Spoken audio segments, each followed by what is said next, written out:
There is a truth so startling in its simplicity, yet so profound in its consequence, that to hear it and not act upon it is to remain asleep within the dream of life.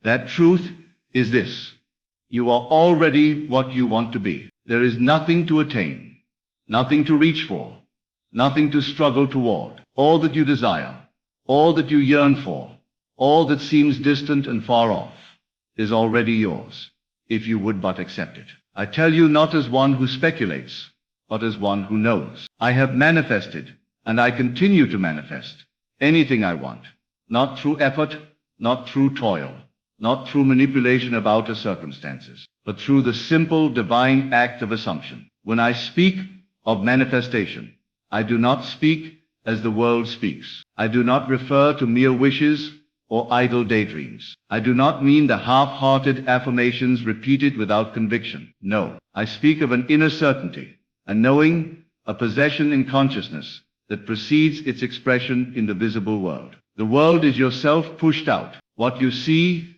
hear, touch, taste, and smell is but a mirror reflecting your own inner state. Change your conception of yourself, and you change the world around you. Persist in the assumption that you already are what you long to be, and you will become it, without strain or effort. You may say, but how can I assume that which my senses deny? And I tell you, that is precisely the test. That is the secret.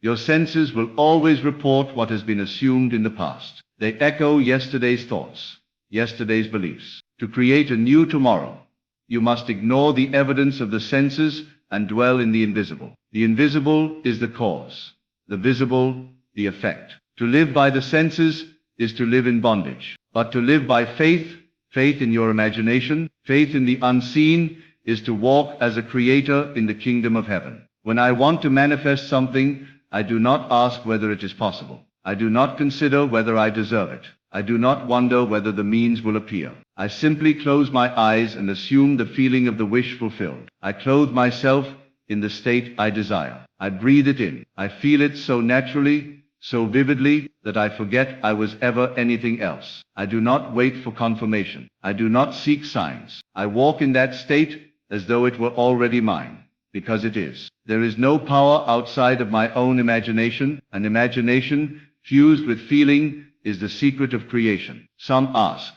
but must I act? Must I do something? Action is inevitable. You will be compelled to act, but the action will be effortless. You will be moved, inspired, nudged gently from within. You will not force the outer.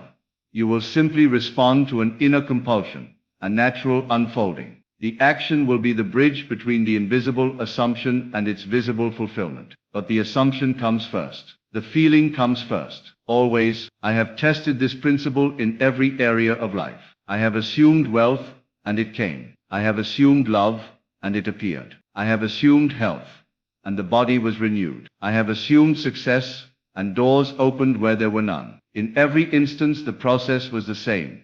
Assume the end, and live from it. Do not seek it, be it. Do not chase it, embody it. You do not attract what you want.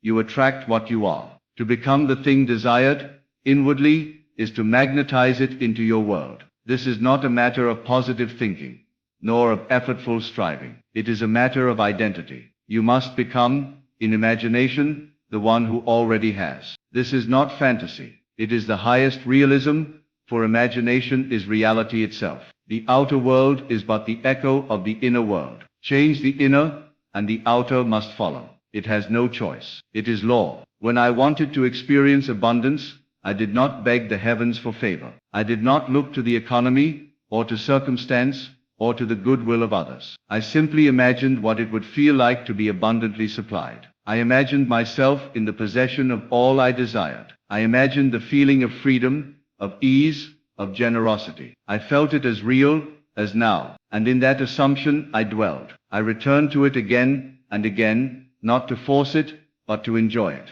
And soon the world rearranged itself to match my assumption. Events unfolded, connections formed, opportunities arose, each one a perfect outpicturing of the state I had already claimed within. You may say, but I have tried, and it did not work. And I ask you, did you truly assume, or did you merely wish? Did you dwell in the state, or did you visit it briefly, while still anchored in your doubts? Assumption is not a fleeting thought.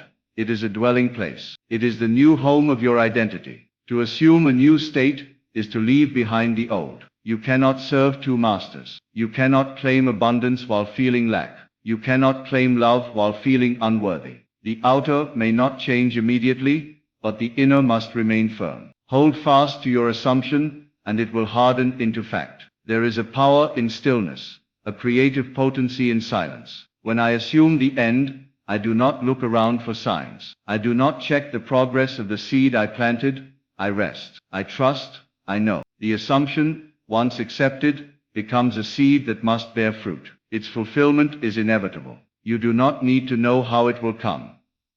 You only need to know that it must. This is not arrogance, it is alignment with law. The law is always creating through assumption. You are always manifesting, whether knowingly or unknowingly. To manifest consciously is simply to direct the law with awareness and love. Everything you desire is already yours in the timeless realm of imagination. The moment you conceive of a desire, its fulfillment is born. It exists now in the eternal present. To reach for it is to deny you have it, but to assume it is to claim your inheritance. Creation is finished. You are not creating anything new.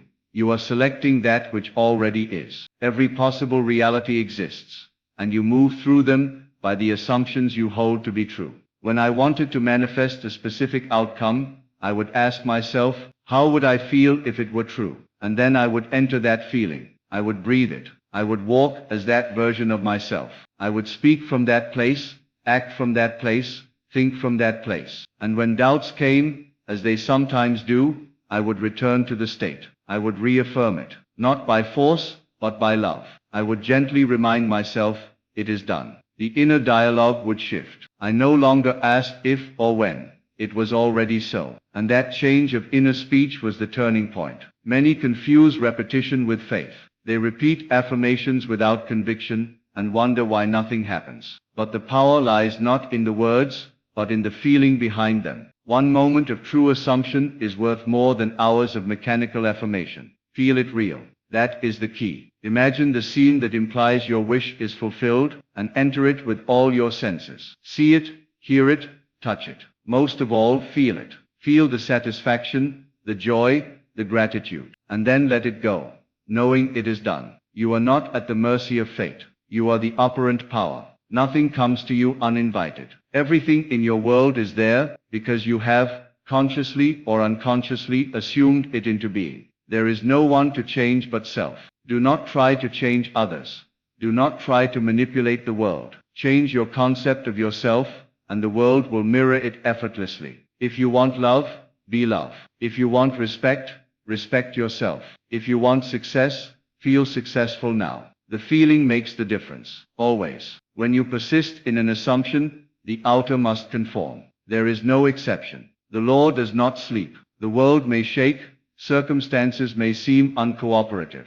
But if you hold firm within, the world must bend. This is not philosophy. It is law. It has been tested by mystics and sages, by the faithful and the curious, and it always proves true. The world is consciousness expressed. I remember vividly the time when, without means or logic, I assumed myself into a life of joy. I had nothing but the vision within, yet I knew it was real. I held it in mind, not as a distant dream, but as a present fact. I walked as though it were true, and I loved the feeling of it. That love drew all things unto me. People, opportunities, events, all conspired to fulfill what I had accepted within. And now, when I desire something new, I do the same. I do not ask how or when.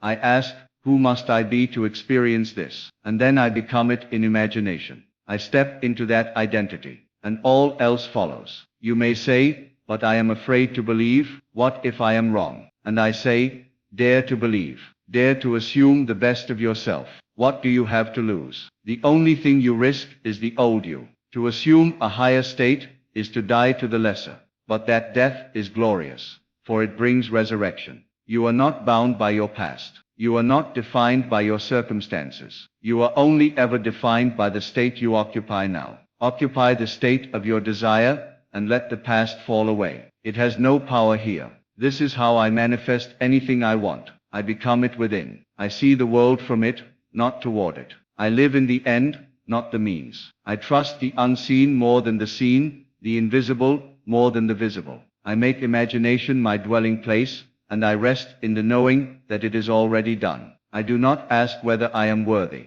I know that I am. I do not ask whether the world will allow it.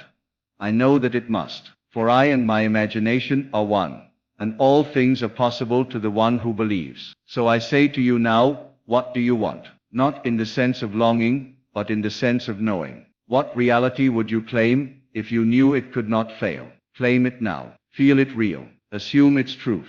And then walk in that assumption with joy and confidence. Let the world do what it must. It will catch up. You are the dreamer, and you are the dream. You are the cause, and the world is the effect. When you know this, you are free. And when you are free, you create wonders. Let others doubt, if they will. Let others wait, if they choose. You go within. Go boldly. Go lovingly. Assume your desire is already yours. Feel it. Live it. Rest in it. And watch as the world transforms before your eyes. Not because you changed it, but because you changed you.